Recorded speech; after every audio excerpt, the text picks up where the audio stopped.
say I live each day until I die, and know that I am something in somebody's life. The hearts I have touched will be the proof that I leave, that I made a difference, and this world will see I was here. I lived, I loved, I was here. I did, I done everything that I wanted, and it was more than I thought it would be. I will leave my mark so everyone will know I was here. I lived, I loved, I was here. I did, I've done everything that I wanted, and it was more than I thought it would be. I will leave my mark so everyone will know I was here. I just want them to know that I gave my all, did my best, brought someone's happiness, and this world a little better just because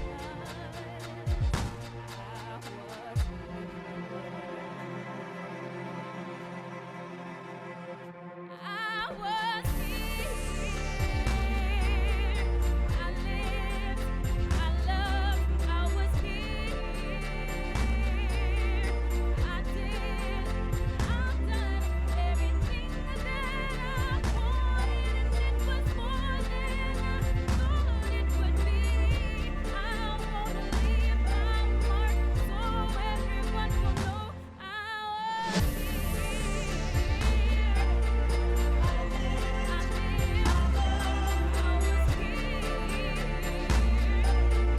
I lived, I was here. I did, I was here. You were here. I did, you've done, we were here.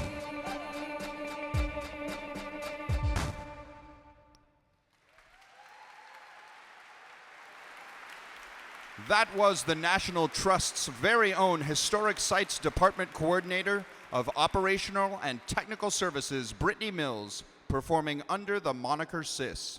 And now, please welcome to the stage the Very Reverend Gary Hall, Dean of Washington National.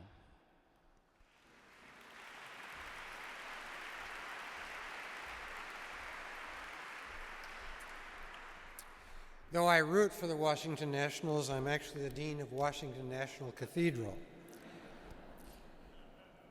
I am Gary Hall. It's my privilege to be the Dean of this place.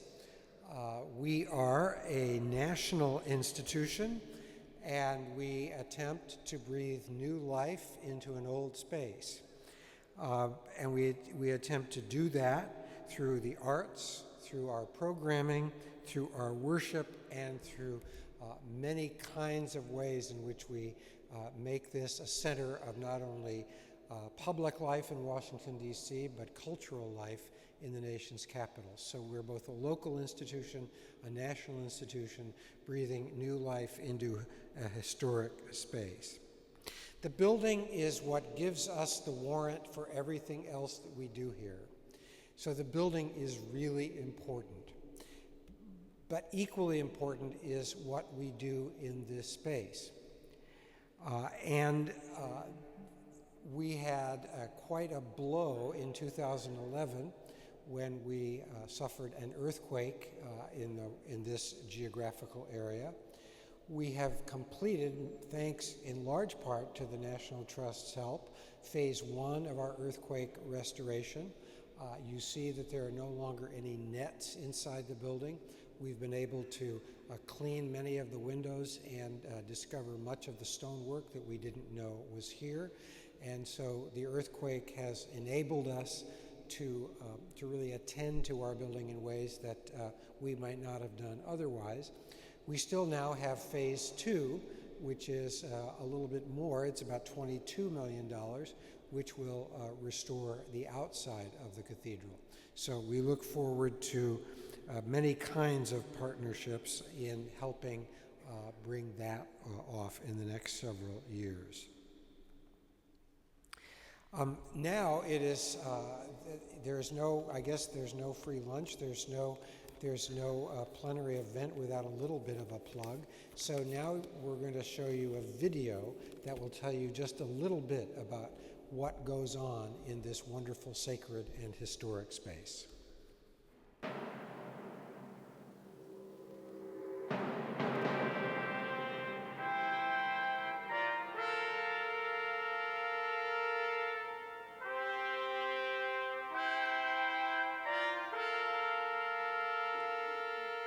Washington National Cathedral was founded in 1907, and it had two main missional foci. One of them was to be a great church for national purposes, and the other was to be a cathedral for the city of Washington.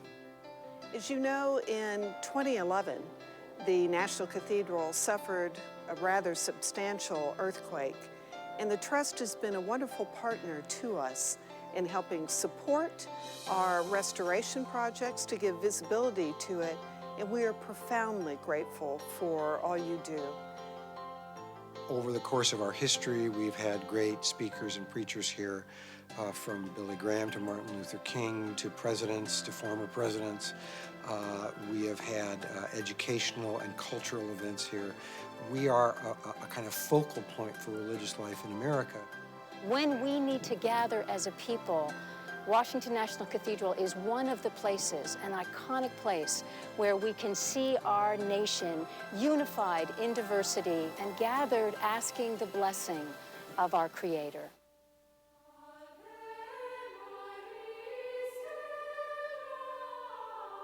It hits people in different ways. Some people see it as a purely religious building and a spiritual experience.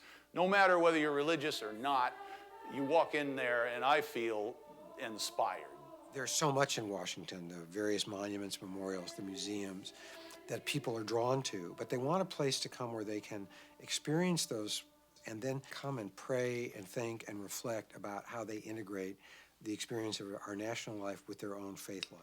And people really have expressed a great desire that we be a place that brings spirituality and the arts together.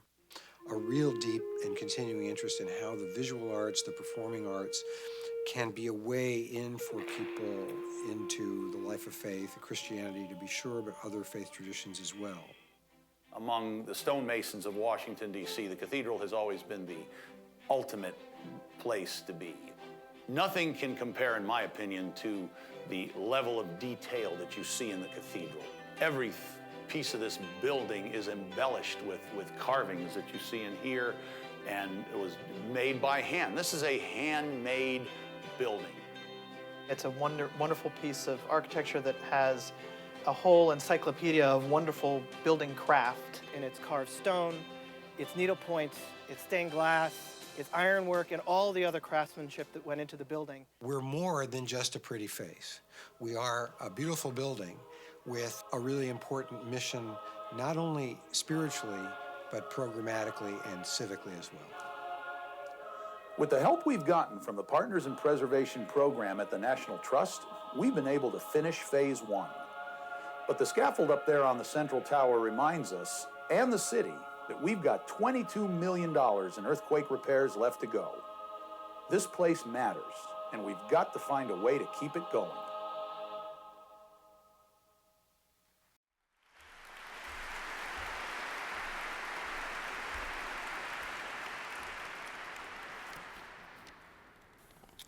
As you can see from that video and from everything else you'll hear around here, our partnership with the National Trust has been really important to us in the past, and we look forward to continued collaboration with the National Trust in the future. This place does matter. What you all do matters, and it is a great honor and blessing to have you all here with us today and over the next several days. And now it is my distinct pleasure to introduce Marita Rivero, who is the chair of the Board of Trustees of the National Trust for Historic Preservation. She is senior advisor and former vice president and general manager for radio and television at WGBH, a Boston-based public broadcasting organization. She was a member of the National Trust Advisors Program before becoming a trustee. She is also on the board of directors of the Museum for African American History, National Public Radio, National Black Programming Consortium, and the Station Resource Group. So please join me in welcoming Marita Rivero.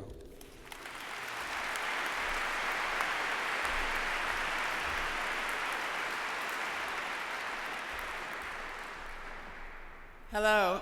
Thank you, Dean Hall, for that kind introduction and for hosting us here in this always inspiring National Cathedral. And good evening, everyone. Thank you all for joining us here in Washington, D.C. for this year's PastForward conference. I love that name. We are excited about the conference every year, and we have a hard act to follow after some very inspiring and thought-provoking conversations in Savannah last November. But we think this conference is shaping up to be something very special. As preservationists, this is the beginning of our year-long golden anniversary celebration of the National Historic Preservation Act. It will be 50 years ago, next August, that the Act, the cornerstone of our modern preservation movement, was signed into law right here in this very city. Of course, the groundwork for passage of the Act happened in the months and years before October 1966 in conferences and meetings just like this one. We hope and expect the next few days here in Washington will serve a similar role as we chart our course for the next 50 years. That here in DC, we can put our hands together, our heads together, listen and learn from each other, and help plan the future of our movement. But before we do that, let's take a minute to get reacquainted with each other. I would first like to ask this year's diversity scholars to stand. Let's see you. Thank you. Our first-time attendees to the PastForward conference, would you stand?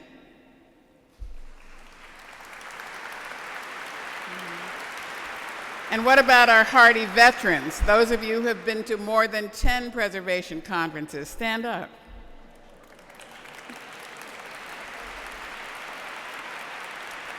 And those of you making your first trip to our nation's capital, please stand. It's a delight to have you here in Washington.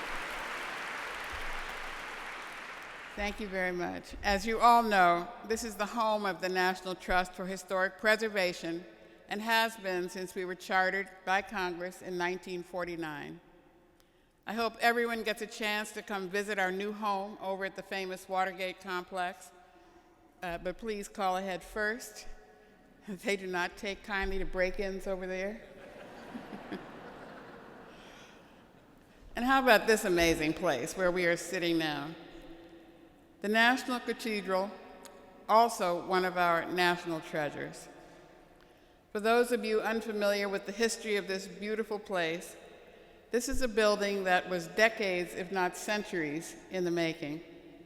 When Pierre L'Enfant was designing the nation's capital in 1791, he called for the construction of a great church for national purposes, and one that could be built here. 100 years later, this site was chosen atop Mount St. Albans, one of the highest hills in the DC area. In 1907, when Teddy Roosevelt was presiding, the cathedral broke ground. And for 83 years, this majestic church was assembled stone by stone. It was finally completed in 1990, the 6th largest Gothic cathedral in the world, and by then it had already become an integral part of our capital landscape. Reverend Martin Luther King Jr. delivered his last ever Sunday sermon here in 1968. State funerals were held here for Dwight Eisenhower, Gerald Ford, and Ronald Reagan, as well as memorial services for other notable Americans, including Eleanor Roosevelt and Neil Armstrong. This is the final resting place of President Woodrow Wilson, Helen Keller, Admiral George Dewey, and many others. And the history of our nation is embedded in the marble and limestone all around us.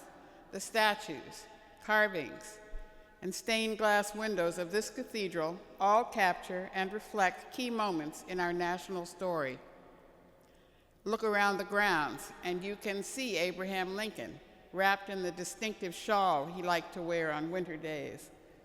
Rosa Parks, who refused to give up her Montgomery bus seat and ignited a movement. Outside, one of our most infamous contemporary gargoyles, Darth Vader, looks down on passersby. There are windows commemorating everything from the Lewis and Clark expedition to the raising of the flag at Iwo Jima to the Apollo 11 mission. That one actually includes a fragment of rock from the moon, that beautiful blue window back there.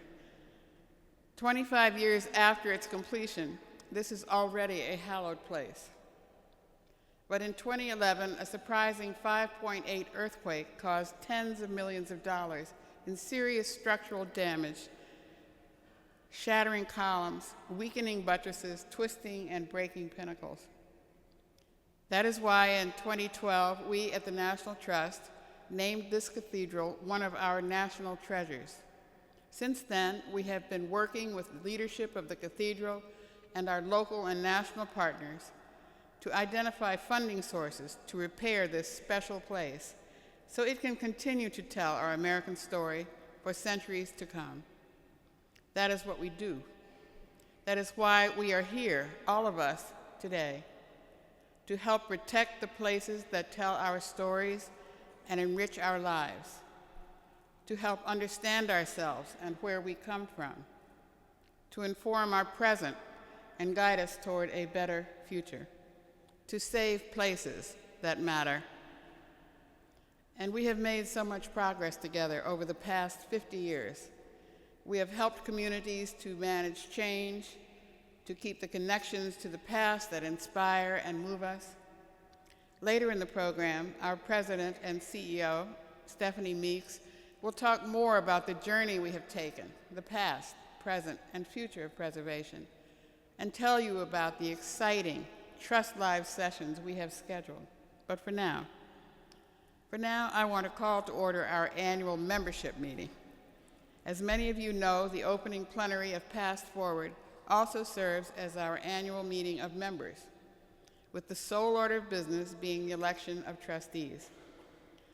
The National Trust Board is made up of a remarkably talented and dedicated group of individuals who serve not only the organization, but also the preservation movement. The slate of trustees presented by the Trusteeship and Governance Committee includes current trustees proposed for re-election after completing their first and second terms. For a second 3-year term, Larry Curtis and Timothy Whalen. For a third 3-year term, Victor Ashe, Joe Grills, Marilyn Wood Hill, F. Joseph Moravec, and me, Marita Rivero. And 3 individuals have been nominated to serve their first term: Lester Ruff Fant, Lisa C., and Phoebe Tudor. Detailed biographical information on each of these individuals has been shared online at our new home, savingplaces.org. At this time, it gives me great pleasure to present the slate of nominees for election as trustees of the National Trust. I ask for approval of the slate by acclamation as indicated by your applause.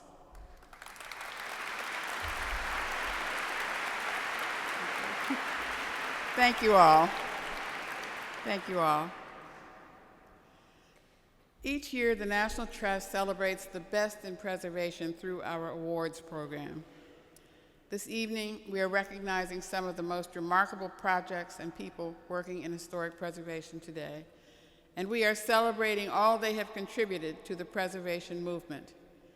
Here to kick off this year's awards ceremony is Kim Coventry. Kim is the Executive Director of the Richard H. Dreyfuss Foundation, our key partner on this awards program. Please join me now in welcoming to the stage Kim Coventry.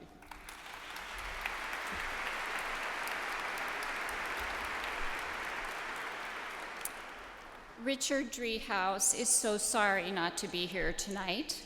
He loves this evening, and he asked me to make a few remarks on his behalf. So in my best Richardsonian imitation, here we go. Tonight I want to forefront the National Trust's National Treasures program. I recently looked at the list and tried to imagine what would happen to national identity if we lost or failed to be good stewards of the buildings such as the Palace of the Governors in Santa Fe, the African House at Melrose Plantation in Louisiana, the Melrose Schools of the South, the Cooper Molera Adobe in Monterey, California, or the building that we're in tonight, the Washington National Cathedral. How deprived we would be without them. I'm thankful to the Trust and to all of you who do the hard work to ensure that our built cultural heritage informs local identity for generations to come. Now, in the 4th year, the Dreyfuss National Preservation Awards acknowledge excellence.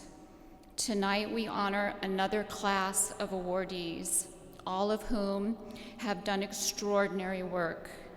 Their stories and their results are best-of-class models.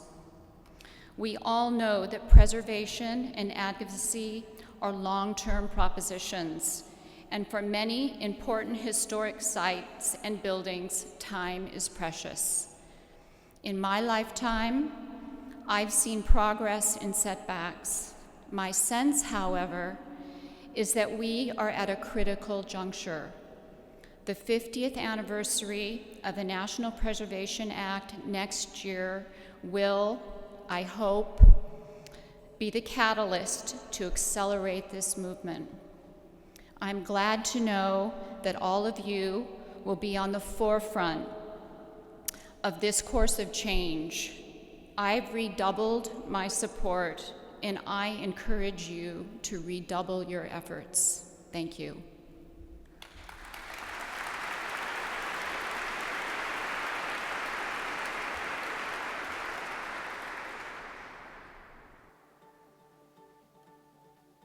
Houston is known for many things. Preservation hasn't always been one of them. But when Houston gets it right in a big way. The dramatic renovation of Houston's historic Samuel F. Carter building into the J.W. Marriott Houston Downtown Hotel shows how preservation can lead to profit. The S.F. Carter building, also known as the Second National Bank of Houston, was constructed in downtown Houston in 1910.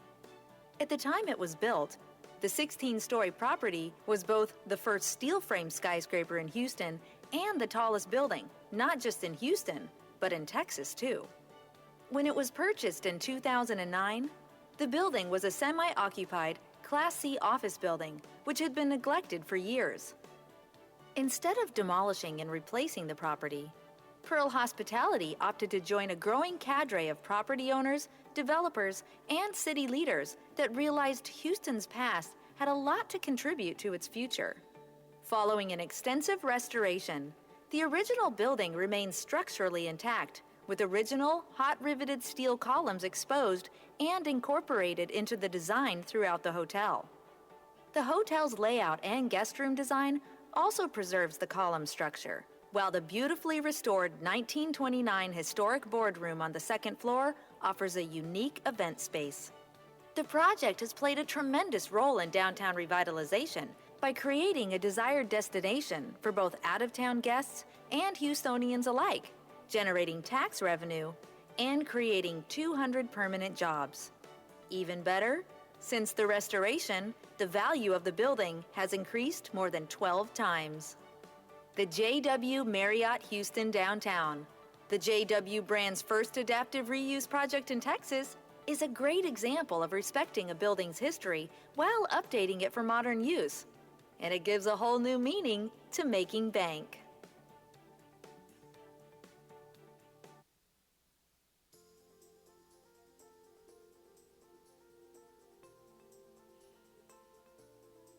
Built in 1860, the Iron Block Building is Wisconsin's last standing building with a cast iron facade. Using cast iron from Daniel Badger's Architectural Ironworks of New York City, the building was designed in an Italian neo-Renaissance style. Designated a Milwaukee landmark in 1973, the Iron Block Building was listed in the National Register of Historic Places in 1974. But years of neglect made the once beautiful interior unusable and its then crumbling exterior unsafe for passing pedestrians. Enter Dental Associates, which wanted to move its corporate headquarters from Wauwatosa to downtown Milwaukee.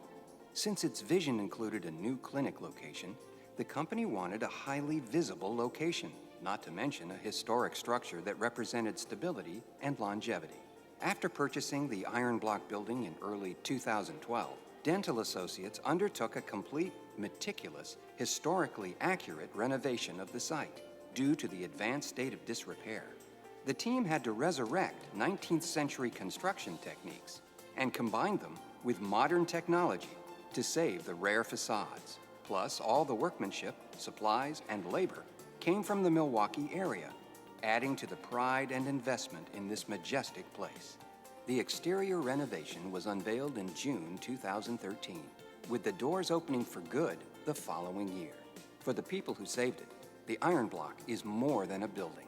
It's a symbol of a grand idea from an important time in our nation's history, and one well worth protecting.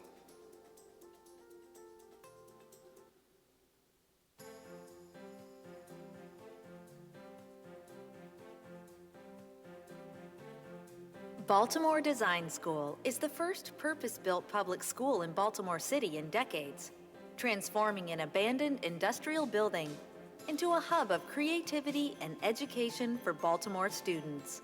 When the building was first constructed as the Crown Cork and Seal Factory in 1914, it was one of the first reinforced concrete structures in Baltimore.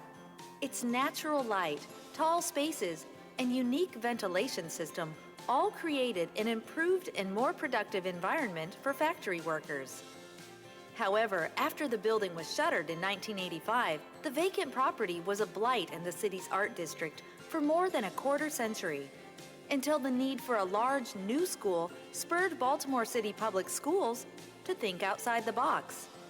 School officials, along with the design team, collaborated with a nonprofit board and a private developer to reinvent the factory as a facility that met school system standards, supported the school's mission, and aided community redevelopment.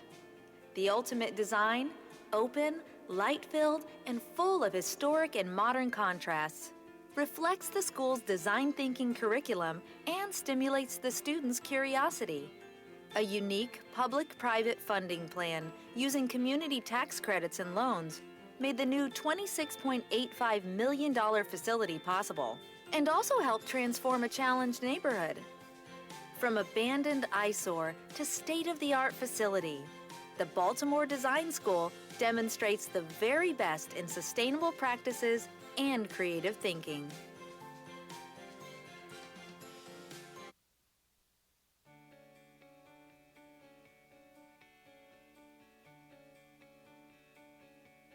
There's nothing like the proposed demolition of a beloved property to motivate a community. For the town of Easton, Massachusetts, that property was the Ames Shovel Works, a granite-walled relic of New England's industrial age. As one of the first assembly line facilities in the country, this complex once employed more than 500 workers and made more than 1 million shovels per year for projects around the globe. The site also forms the heart of a National Register listed historic district. So when drastic redevelopment threatened in 2007, the town rallied to save it. Local leaders and community groups searched for a more sympathetic owner, while the National Trust listed the complex among America's 11 most endangered historic places for 2009. Boston developer Beacon Communities drew support from Easton's residents, and in 2010, they voted to form a public-private partnership to help fund the project. The agreement included a commitment to preserving the building's integrity in order to obtain federal and state tax credits. Beacon and the architectural firm Prelwitz-Chelinski Associates worked closely with the National Park Service to convert the shovel works into a residential complex while respecting its existing architecture. The team also stabilized the structures and created 113 residential units, 34 of which qualify as affordable housing within the shovel works' 10 buildings.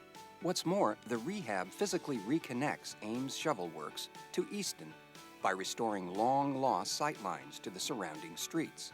As a result, the site has once again become an economic driver for historic North Easton Village. It has restored an architecturally astounding historic site, returned beautiful stone buildings to the community, provided homes for people from all walks of life, and helped knit the neighborhood back together.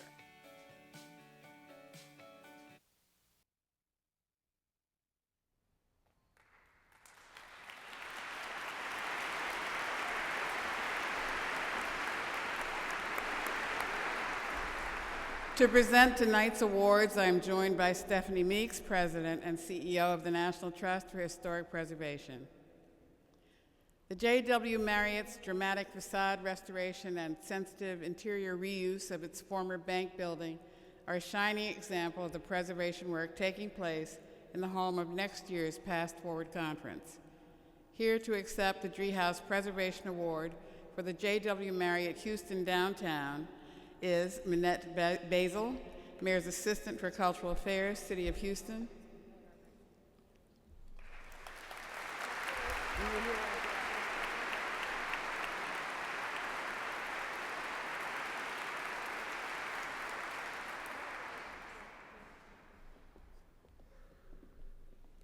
In Milwaukee, local craftsmen and a local business came together to save the state's last remaining cast iron facade building, creating possibly the world's most beautiful dental office.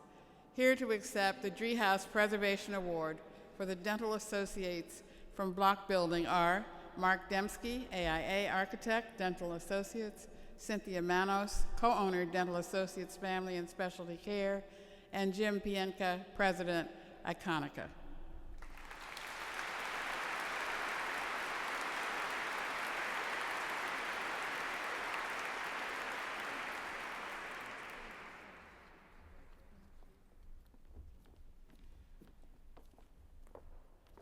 The former Crown Cork and Seal Factory was imaginatively adapted into an open, light-filled public school that feeds its students' creativity. Here to accept the Driehaus Preservation Award for the Baltimore Design School are Steve Ziegler, AIA Partner, Ziegler Sneed LLP Architects, Dr. Melissa Peltrilo, Principal, Baltimore Design School, John Constable, Project Manager, Seawall Development, Tim Kober, Project Management, Southway Builders, and Colin Ingraham, Administrator, Historic Tax Credit Program, Maryland Historical Trust.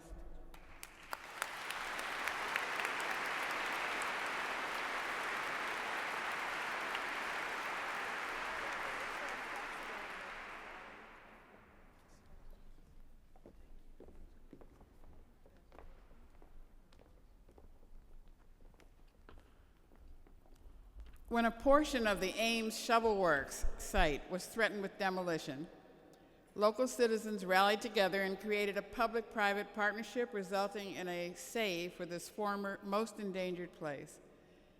Here to accept the Driehaus Preservation Award for their work on the Ames Shovel Works are Josh Cohen, Development Director, Beacon Communities LLC, David Chelinski, AIA, Co-founder and President, Prelwitz-Chelinski Associates, David Colton, Administrator, Town of Easton, Colleen Corona, former Chair of the Board of Selectmen, Prelwitz-Chelinski Associates, Greg Gaylor, Executive Director, Boston Preservation Alliance, and Leslie Donovan, Preservation Consultant, Tremont Preservation Services.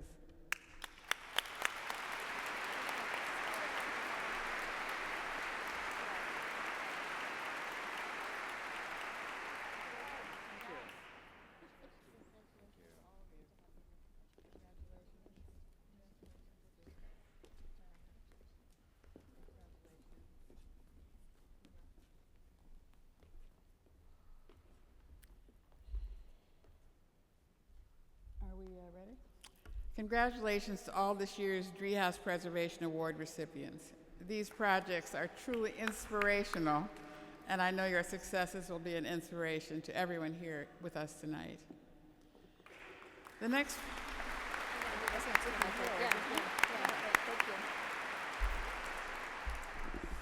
The next project we will honor tonight serves as an exemplar of what we hope to accomplish through one of our most important initiatives. For the past several years, the National Trust has been working to encourage the U.S. Postal Service to protect our nation's historic post office buildings through one of our National Treasure campaigns. One way to do this is by modeling sensitive, adaptive, and appropriate reuse of decommissioned post offices. This year's inaugural National Trust President's Award for Leadership in Historic Preservation is being awarded to a project that demonstrates the potential of these former civic buildings.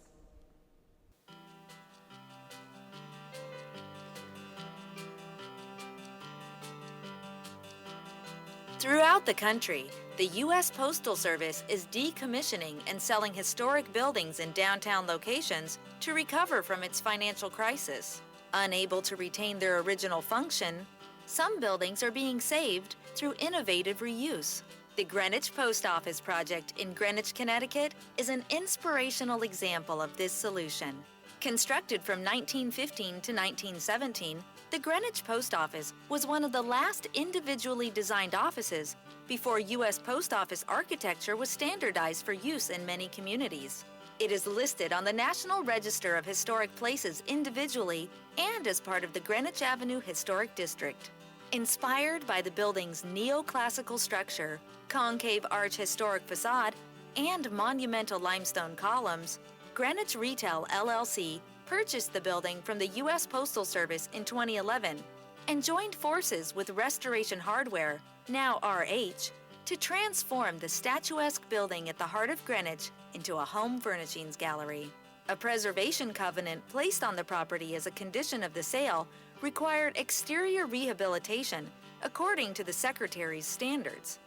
The Greenwich Post Office project focused on restoring the exterior envelope while creating new interior spaces that harmonized with the building's original style.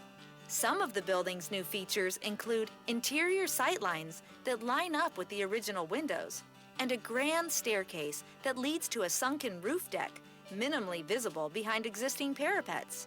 A fully restored north facade, including exterior limestone, buff brick, and historic iron lanterns, remains as the building's prominent historic feature. Now serving as a stunning retail space, RH Greenwich provides a model solution to the problem of disappearing historic post offices throughout the country.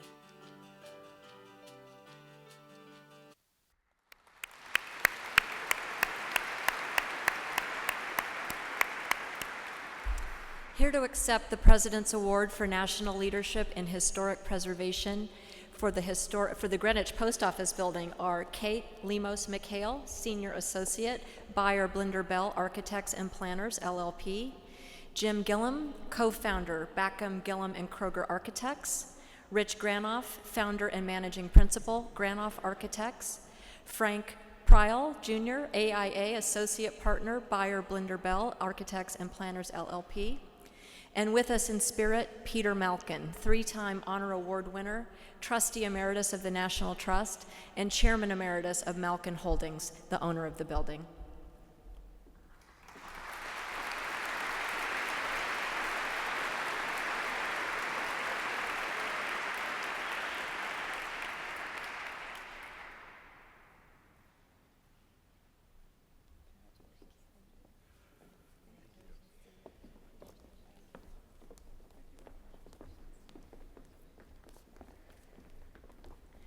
now have the privilege of presenting the National Trust's highest honor, the Louise DuPont Crowninshield Award for Superlative Achievement in the field of historic preservation. In the preservation community, 1966 is known as the year which Congress enacted the National Historic Preservation Act.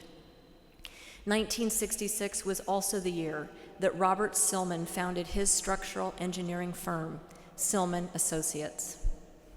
Over the past 50 years, Bob has brought his engineering expertise to more than 450 landmark sites, including 10 Frank Lloyd Wright buildings, 4 state capitals, several well-known museums, world-famous concert halls, and a number of our own National Trust sites. Bob is generous with his time, having volunteered his services and done pro bono work for a host of organizations at both local and national levels. And on top of all of this, he's made a point of nurturing the next generation of preservation-focused engineers.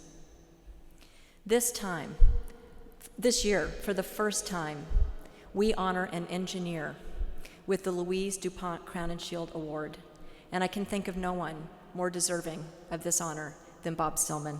Please join me in welcoming him to the stage.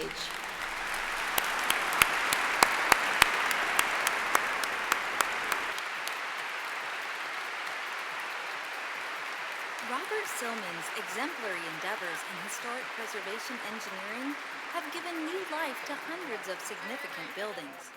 But even more than his work, his humanistic approach has helped the public better appreciate the importance of technology in preserving our heritage. Mr. Silman's career, starting with the founding of his structural engineering firm in 1966, mirrors the rise of the historic preservation movement in the United States. At that time, there was little to no formal academic training in the art and science of preservation. Until only a few years ago, in fact, engineers still had to follow the route taken by Mr. Silman: learn preservation engineering on the job.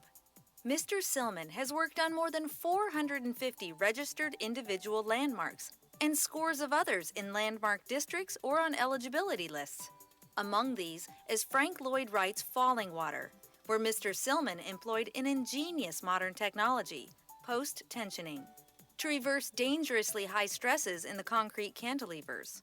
Mr. Silman has also worked on historic museums, historic state capitol buildings, nationally significant homes and sites, public buildings, performing art spaces, and historic religious buildings. No place is too small or humble for him to rehabilitate and reuse.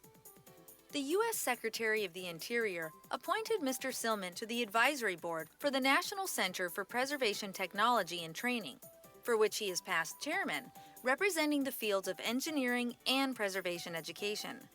In the meantime, many local, national, and international organizations have recognized Mr. Silman's achievements. Of note, in 2013, Mr. Silman received the Association for Preservation Technology International's Harley J. McKee Award for his outstanding contributions to the field.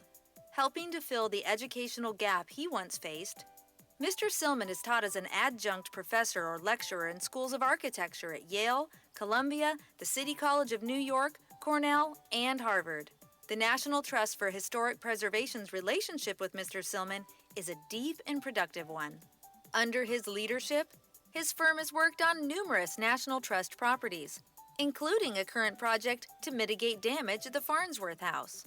Moreover, Mr. Silman has participated and partnered with the Trust on a number of initiatives to further the study and practice of historic preservation in engineering. In particular, Robert Silman Associates has partnered with the National Trust since 1997 to sponsor a fellowship that gives a recent engineering graduate the opportunity to work on restoration, rehabilitation, and preservation projects at the National Trust's 27 sites nationwide. Fellows are then offered a full-time position at the firm, where they can put their valuable lessons to full use. Mr. Silman is the first technologist to receive the Crowninshield Award, a milestone that recognizes the vital role of engineering in preserving the built environment.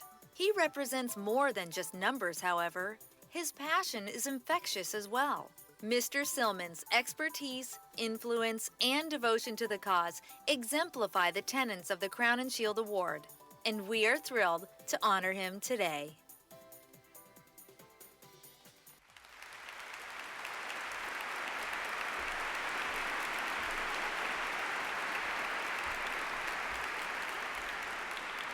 Thank you very much, and Stephanie, thank you for this wonderful moment.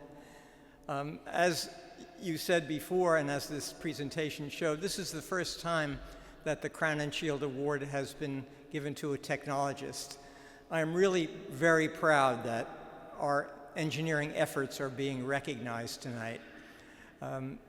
You know that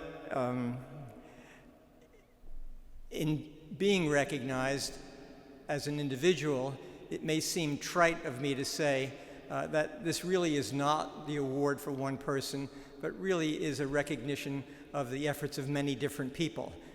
But that's not a cliche. It really is the truth. And I really must thank many people who have helped in my career and have been responsible for this award in reality. First and foremost, my family, my wife Roberta, sitting in the front row here, my 3 children, who have over the past 50 years borne with me, as it were.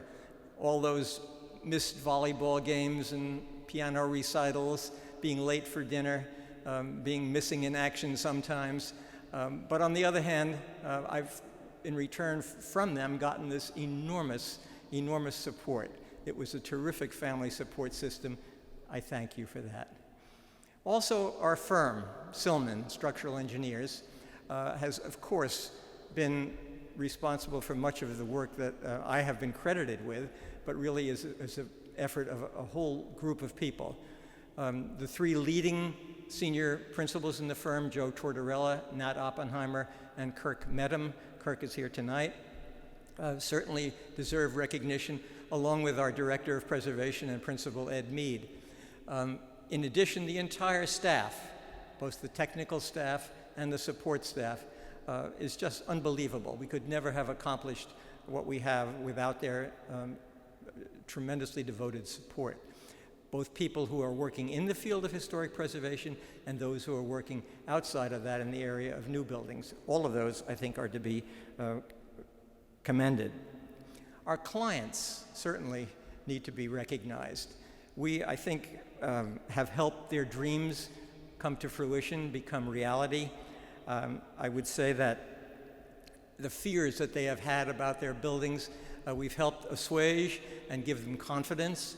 And then I think, finally, very often we run into the feelings of insufficiency on our clients' parts, that they haven't done enough or that they are stuck with this older building. And I hope that we help in a transformation that leaves them with a lot of pride. I would also like to recognize the preservation organizations, both the advocacy ones, both private and governmental, that have allowed us to help them in their taking of positions and advocacy, as well as in actual construction with bricks and mortar. And of course, which is the #1 of those organizations?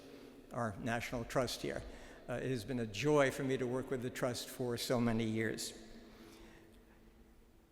So if it is the first time that the Crowninshield Award goes to a technologist and to an engineer, I have to say that we as engineers in this world of high tech, I think, have a lot to offer. Let me just point out a few of these things. #1, of course, is the advent of the computer. We now are able to perform computational operations that we never could before, things that I never dreamed of when I started 50 years ago. Now we can predict accurately on very complex structures the levels of stress in materials. We can even predict how much a building will move under certain loads. This was unthinkable years ago. We did everything using approximate methods, numerical methods as it was euphemistically called, which really depended on the experience of the practitioner. There was nothing scientific about it. Good engineers sometimes made good guesses, but not all the time. The computer has really helped us enormously. We can now perform a structural intervention and I think with a pretty good degree of certainty, be able to predict its outcome. That's a lot to say. I think I also would point out that there is a much larger demand on us, maybe because of things like the computer, but both our clients and building code officials have asked us to be able to make the buildings perform to a much higher level than they probably were originally intended for, and certainly than they had been performing.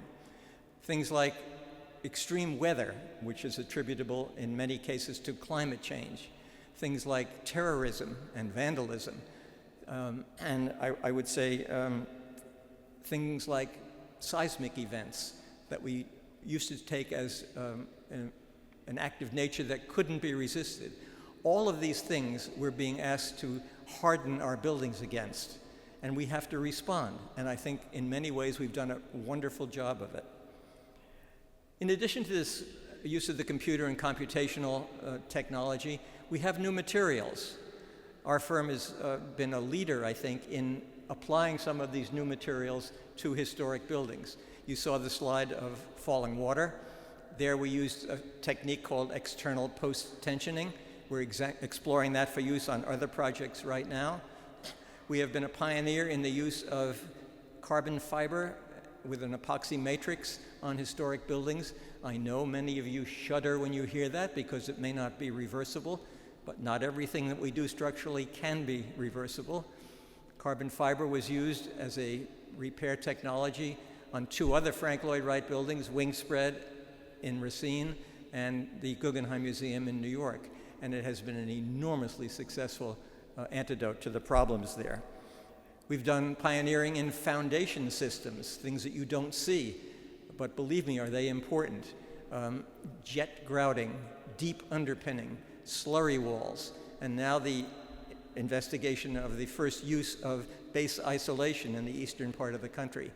Projects like the Virginia State Capitol, New York City Hall, and maybe the Smithsonian Castle are all candidates for new foundation designs.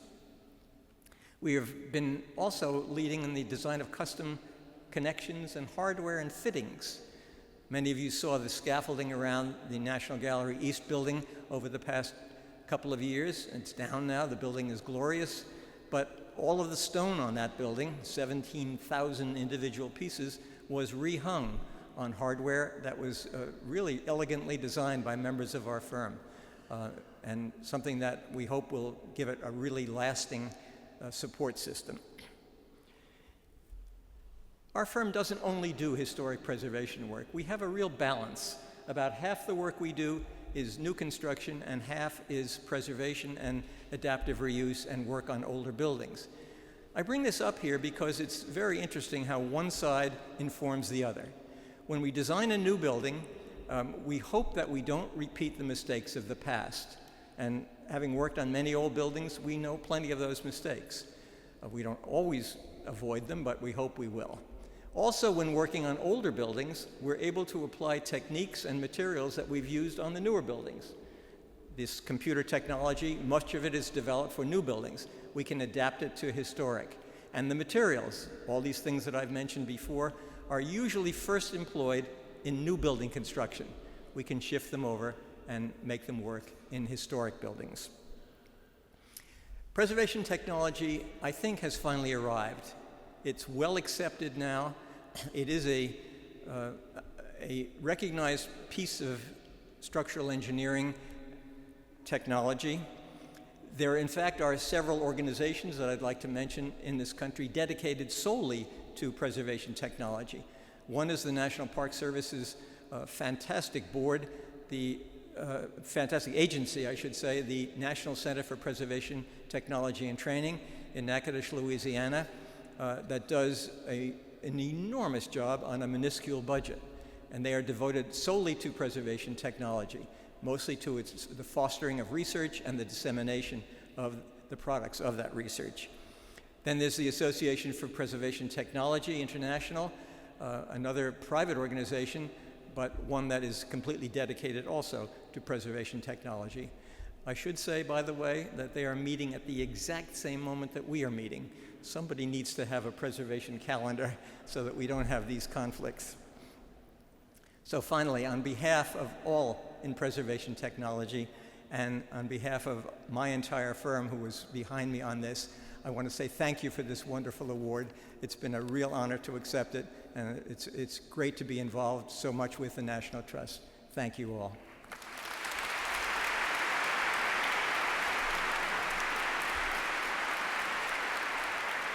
Throughout the week, the National Trust for Historic Preservation will be honoring the extraordinary efforts of individuals and organizations for their important efforts in the preservation movement. Here is a brief glimpse of the people and projects that will be recognized more fully at other venues.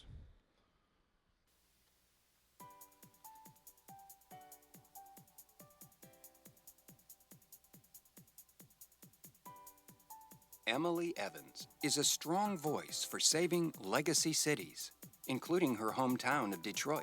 Emily led an unprecedented smartphone survey of properties targeted for blight mitigation and launched Brick and Beam Detroit, a project that brings together people working to reinvest in the city. Her current work with Place Economics, Right-Sizing Cities Initiative, and the Preservation Right-Sizing Network's leadership team cements her role as an emerging leader in the field.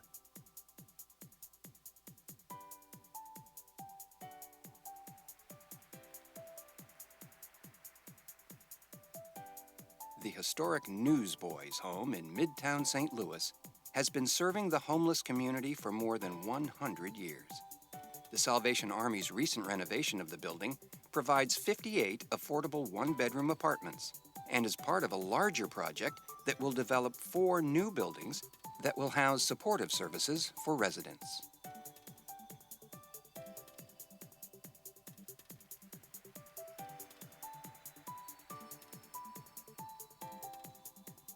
Through its education, advocacy, and hands-on preservation work, Adirondack architectural heritage has heightened public awareness and appreciation for the New York Adirondack region's architecture, small communities, and historic preservation. The organization, with a staff of 4 and volunteers numbering in the hundreds, is celebrating its 25th anniversary this year.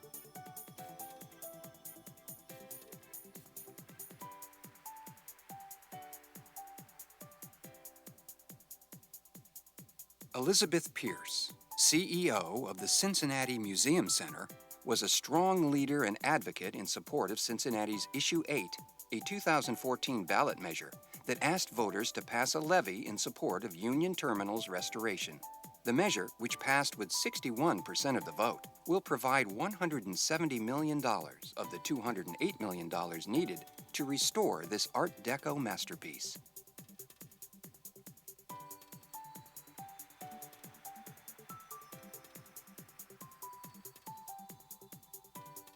The Caradco building, once the centerpiece of the historic Millwork District in Dubuque, Iowa, sat vacant for 40 years before being restored by John and Mary Gronin of Gronin Properties. Today, the Caradco building, with its 20,000 square feet of dedicated space, serves as a model for neighborhood revitalization and is just one example of the Gronin's bold vision and full portfolio over the years.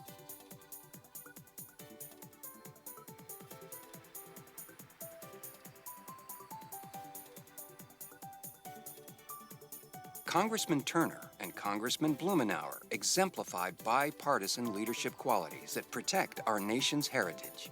Together, they have worked to spearhead support for retaining and improving the federal rehabilitation tax credit, advocate for annual funding and sponsoring legislation reauthorizing the Historic Preservation Fund, and preserve underrepresented historic sites associated with the Civil Rights Movement.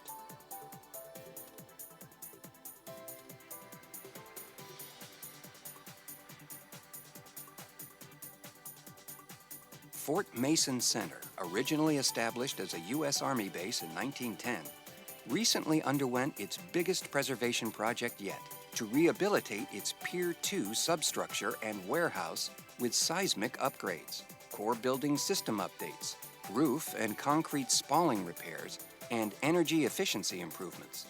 Now it's able to continue its work to provide a space for arts and culture programs, events and organizations in a historic waterfront campus. Ladies and gentlemen, please welcome back to the stage, Stephanie Meeks.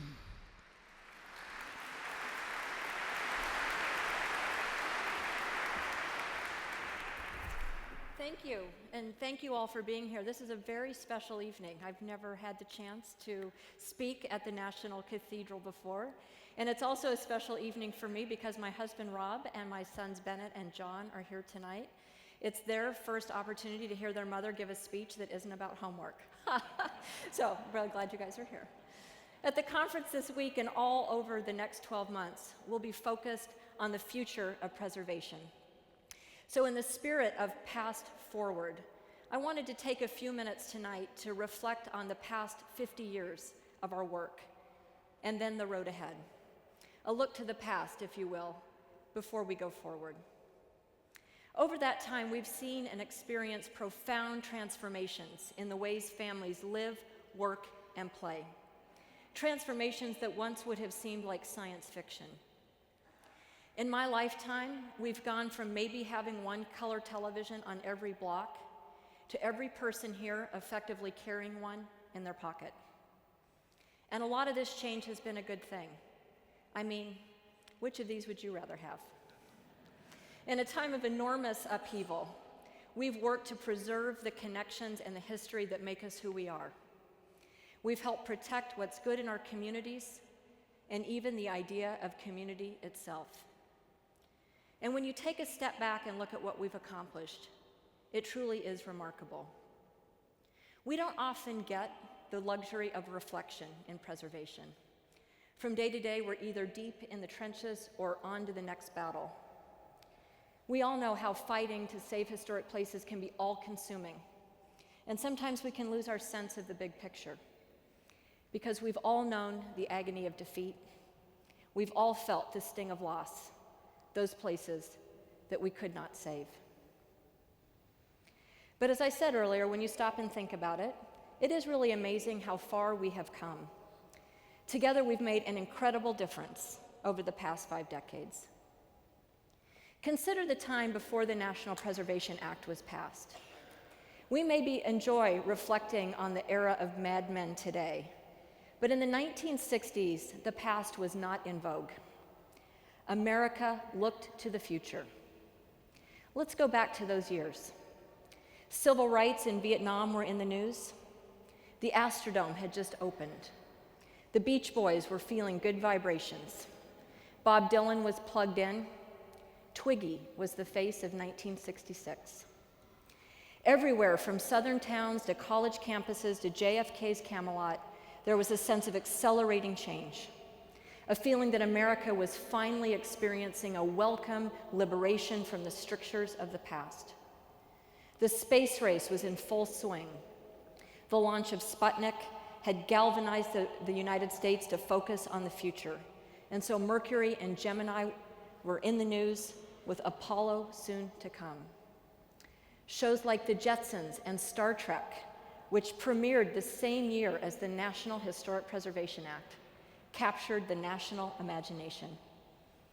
And this embrace of Tomorrowland extended well past Disney.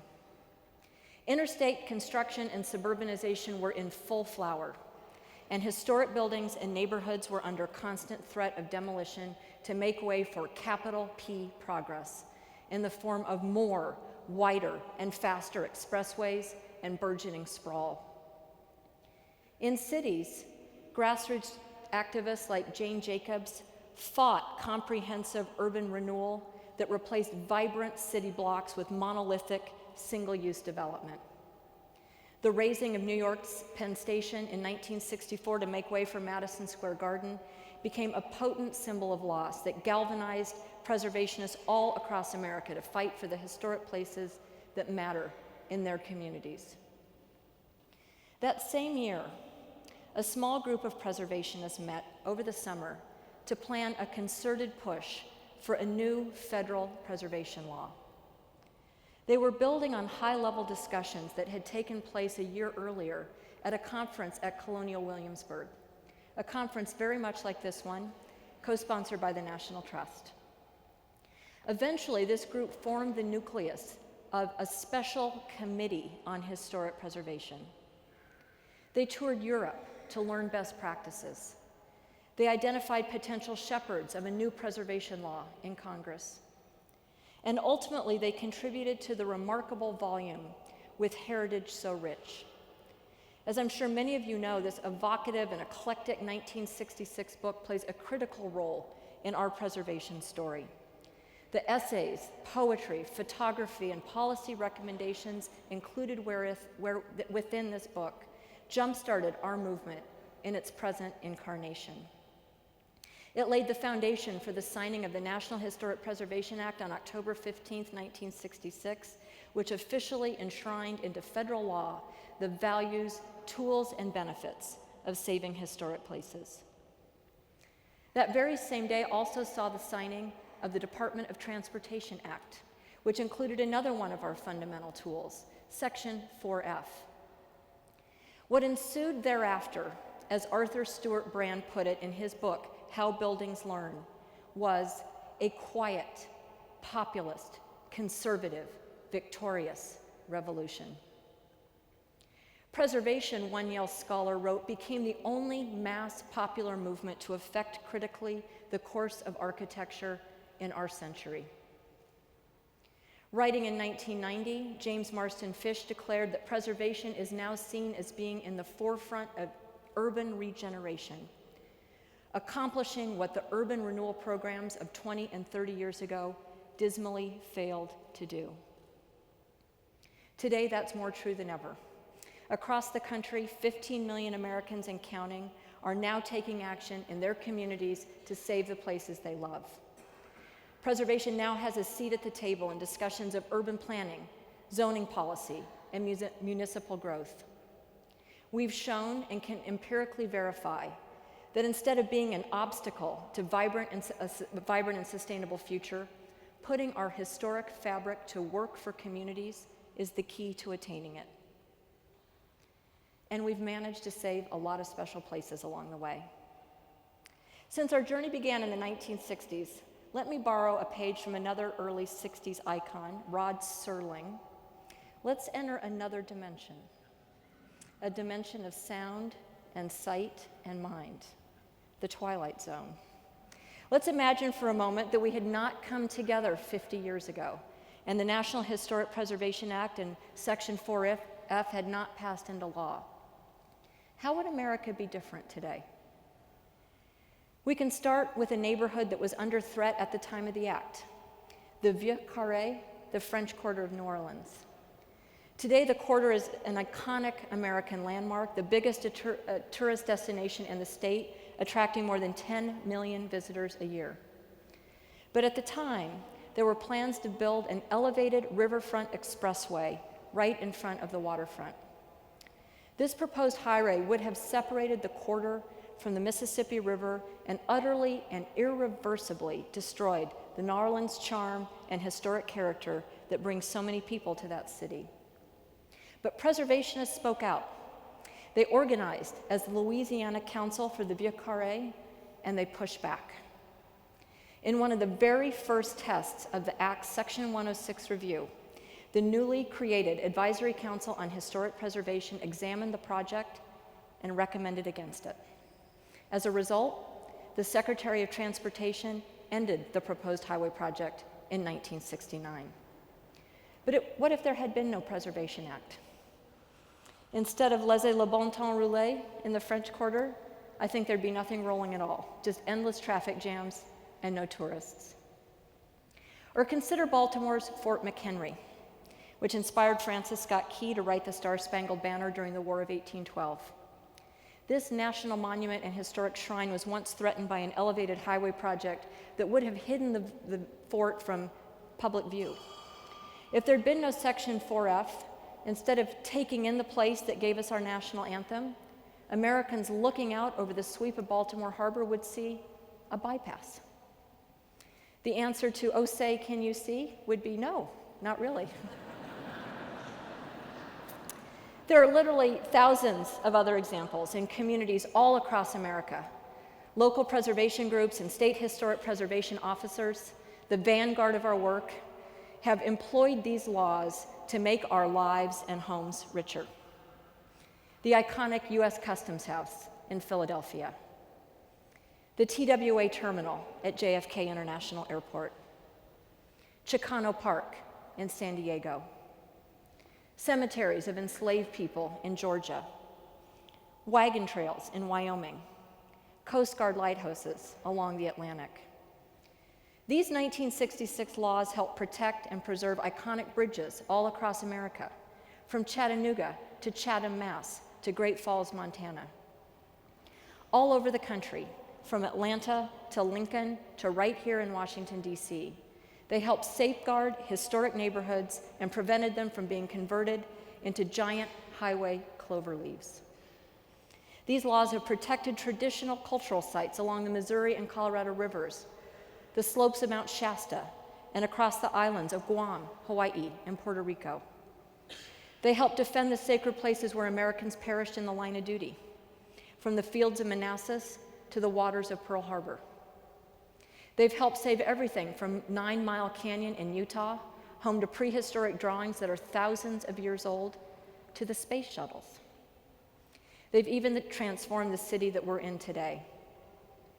And let's not forget the National Register, also part of the 1966 Act. More than 90,000 beloved historic places all across America have been embraced and recognized as elements of our national story in every single county of the country. Places like the old Slater Mill in Pawtucket, the first successful cotton spinning factory in the United States. Seneca Falls Historic District, where 19th century suffragists came together and first called for the right to vote.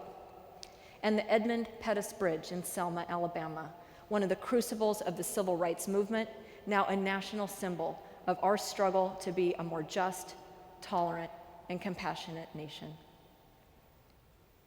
All of this, and so much more, remains part of our great American story today because of our preservation journey these past 50 years.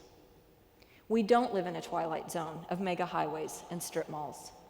We live in communities that have retained much more of their historic character, human dimension, and natural beauty because of our work. And that journey continues. We're on the ground all over the country right now, working to save more special places. Some of you may have arrived to the conference by way of Union Station, a magnificent Beaux-Arts masterpiece just 2 blocks from the U.S. Capitol, which first opened its doors in 1907. Union Station sees nearly 100,000 people pass through it every day on their way to trains, buses, taxis, and bicycles. It remains a key commuter hub and a really integral part of the DC landscape because preservationists fought to save it over the years. And with the help and input from groups like the National Trust, the DC Preservation League, the Capitol Hill Restoration Society, and the Committee of 100 on the Federal City, the steward of this historic place, the Union Station Redevelopment Corporation, has completed the first ever preservation plan for the station. It's being renovated so that it can accommodate the transportation needs of today's DC while maintaining its historic character. And there's more good work being done all over the place. In California, local and state activists are working to save historic post offices in places like Berkeley and Napa. In San Juan, groups like Para Naturaleza that are restoring the historic aqueduct of the Piedras River. Not far from here, a coalition that includes Preservation Virginia, Scenic Virginia, the Chesapeake Conservancy, the National Parks Conservation Association, and the James River Association, among others, are still hard at work to protect the viewshed of the James River from a proposed power line. This coalition has been making their case with a strong community engagement campaign called Down to the Wire. Let's take a look. Dominion Power, don't ruin our river with your ugly power lines. Don't ruin our beautiful river with your ugly power lines. Don't ruin our rivers with your ugly power lines. Dominion Power. Dominion Power. Dominion Power. Don't ruin our beautiful river with your ugly power lines. Please don't ruin our river. Do not ruin our river. Don't ruin our beautiful river with your ugly power lines.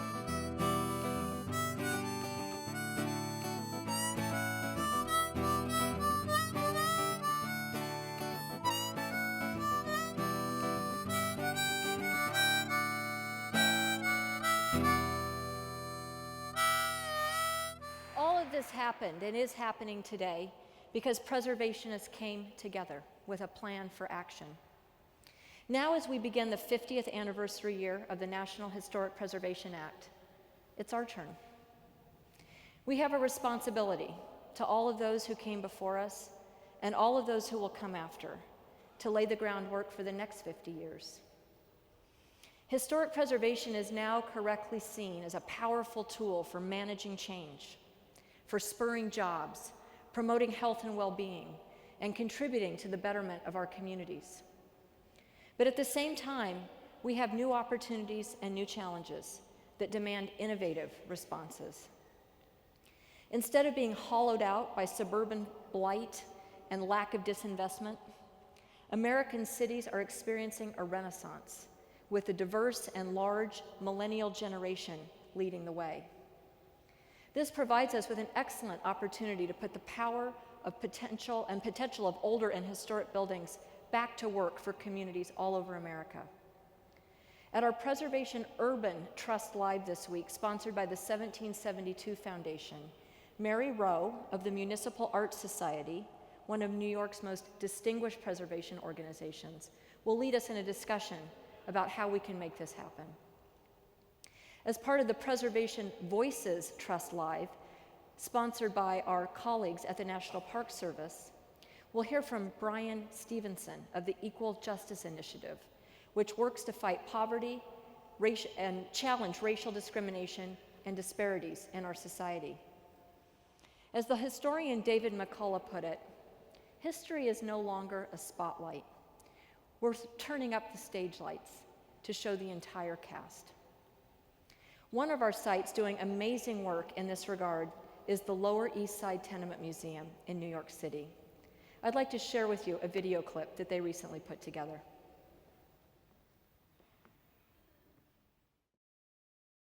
I am very passionate about the museum, in part because of the way the story is told. The museum really is able to bring history alive and involves all the visitors in the telling of the story.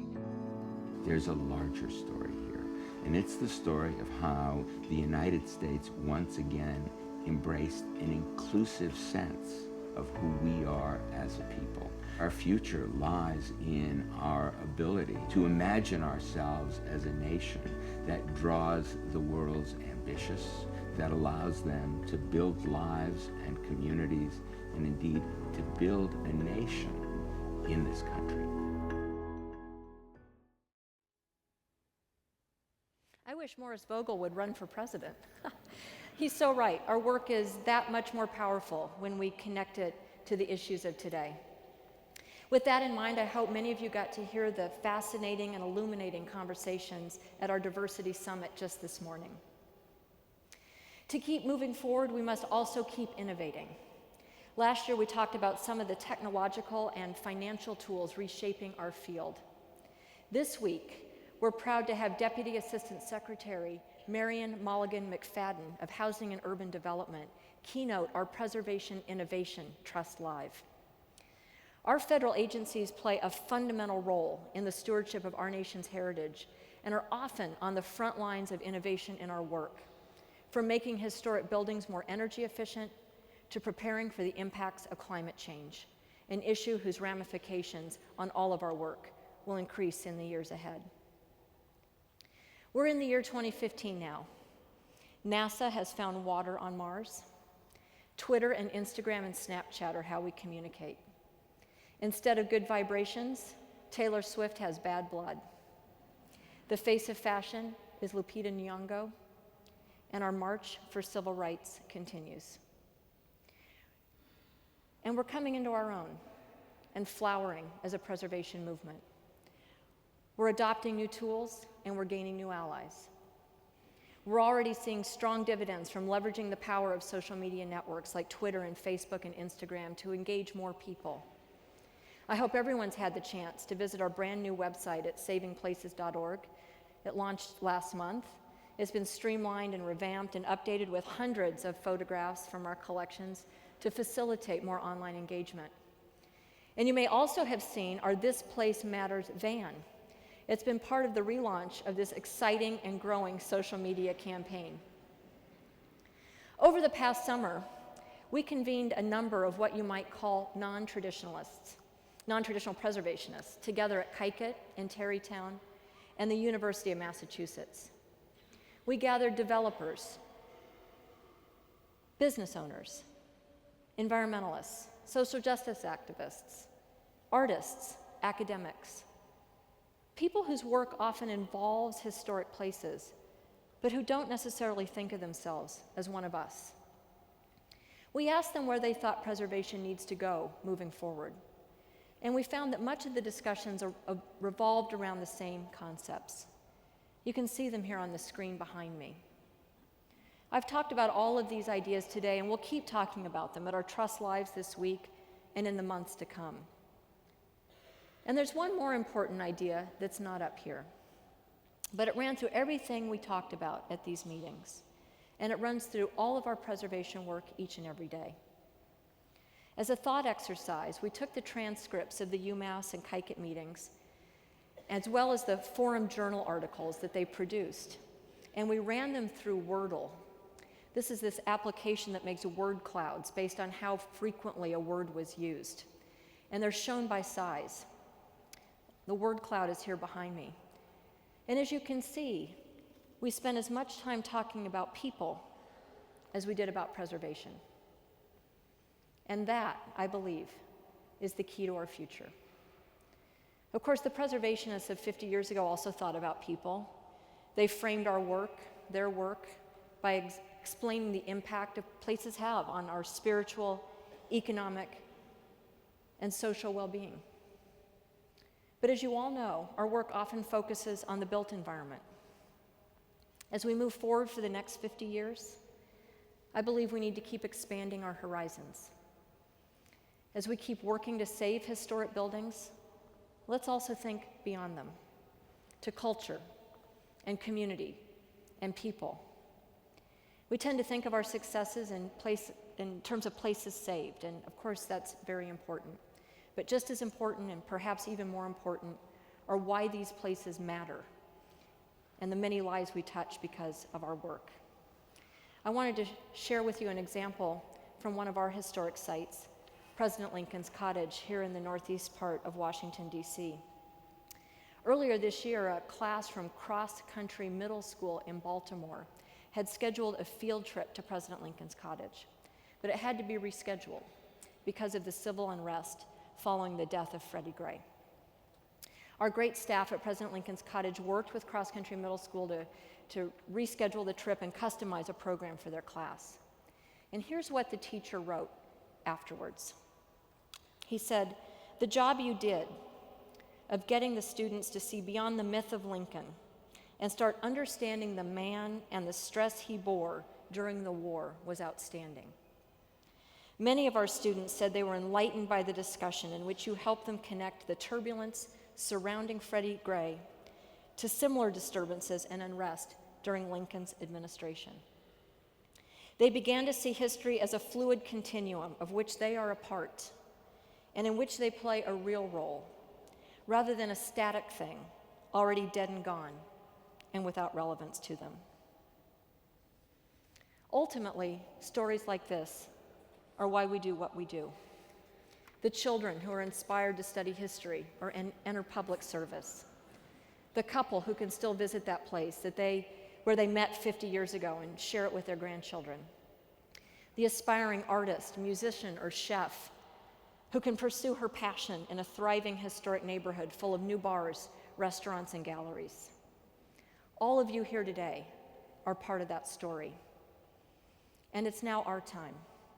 Over the next week, and in the months to come for us to write the next chapter. Preservation has come such a long way over the last 50 years, and our neighborhoods and cities are so much more livable and lovable because of what we have achieved. Let's build on this tremendous foundation and craft a vibrant, dynamic preservation movement for the 21st century.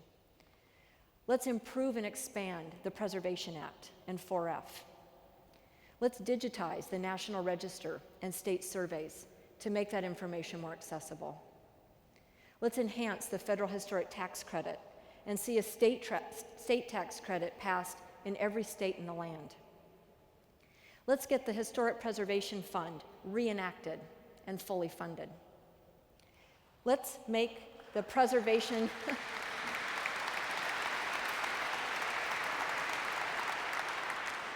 Let's help make preservation the standard in all of our communities and demolition always the option of last resort. Let's lower the barriers of entry to join in our work and embrace positive change. And let's rekindle our grassroots energy and get more Americans engaged in our work than ever before, because we are enriched with every single person with us. We are stronger, fuller, more dynamic, and more representative of America. That is the way forward, bringing people together, listening to and telling their stories, daring to innovate, spreading our wings. That is how we will keep saving the places that matter, and why I am so excited about the future that we're making together. Because the future of preservation starts now. Thank you.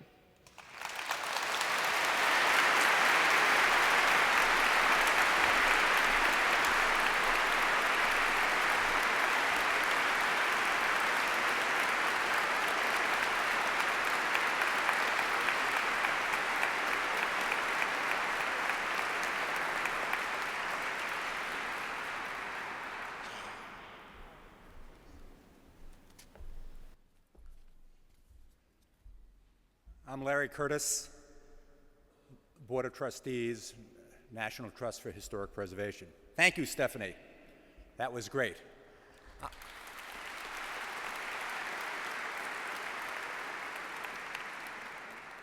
Well, I'm fired up, and I think we all are. Thank you again for coming to this year's conference. I now want to invite all of you to join us for our opening reception here at the Washington National Cathedral. Wynn Companies, my company, is proud to be the principal sponsor of the reception and to be joined by Alexander & Company, Stonehenge Capital, Commerce Bank, Alembic Community Development in this endeavor. We'll be kicking off this year's PastForward in style, and together we'll be celebrating one of the most powerful tools in our arsenal, the Historic Preservation Tax Credit. As many of you know, the federal credit is the largest investment of our government makes to preserve our nation's historic fabric. Over the past 34 years, it has created more than 2.4 million jobs. It has leveraged more than 100 billion, that's billion, in private investment. And it has transformed more than 40,000 unused buildings and underutilized buildings for new and productive uses, like we've seen earlier. It has transformed neighborhoods. It has transformed cities, including this city of Washington, D.C. 75% of the economic benefits of these tax credit projects stay on the ground in state and local communities, and the U.S. Treasury makes money from it. $1.25 on every dollar invested comes back. Not a bad deal. This is why 34 states have followed suit with their own state credit, including my home state of Massachusetts.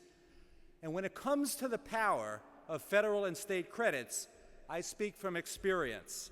My company, again, Wynn Development, has utilized these programs for more residential adaptive reuse projects than perhaps any in the nation. One of my principal roles as chairman of the campaign to save the historic tax credit has been to engage my colleagues in the historic tax credit industry from all elements of the industry, architects, lawyers, bankers, contractors, to describe the need for ongoing advocacy on Capitol Hill. The historic credit's been around since '82, and it's threatened. I appreciate the strong engagement of our colleagues who have been with us before and who are with us tonight. Please stick with us.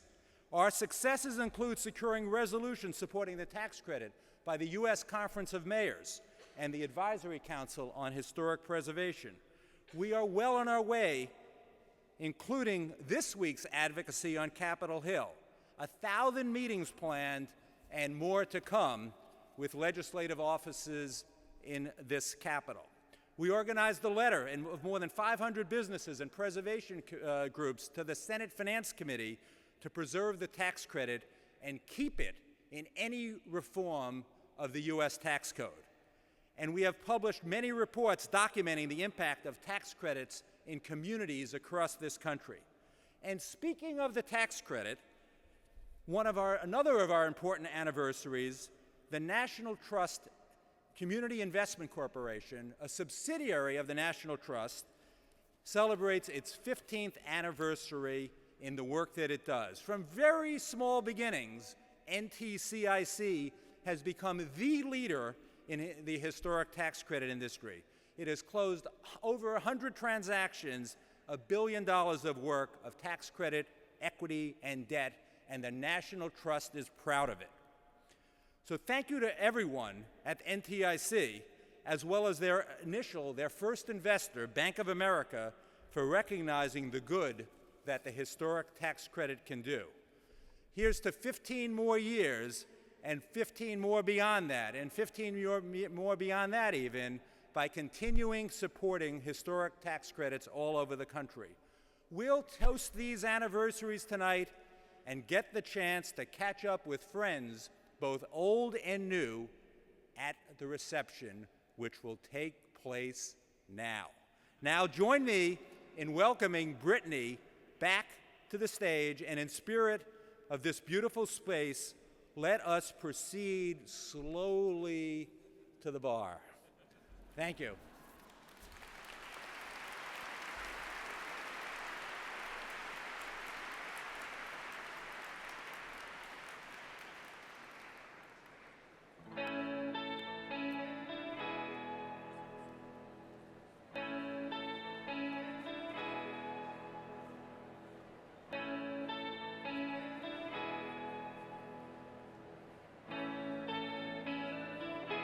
Sing along if you know the words. There are places I remember all my life.